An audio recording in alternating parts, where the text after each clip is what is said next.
tuwang-tuwa ako. Ngayon lang ako first time ko na nakapanood sa kanya ng live. Kaya sabi niya, punta ka na para mapanood mo ako. Kaya masaya.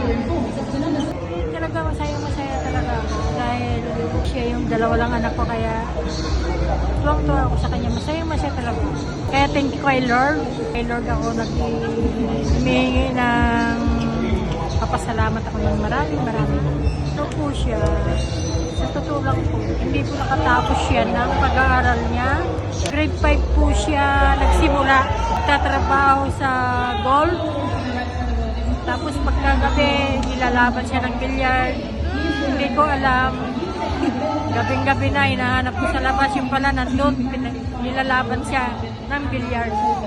Hanggang sa dumating ng gabi, binigyan niya ako ng trophy. Hindi ko alam, nag-champion pala dito sa Alabang.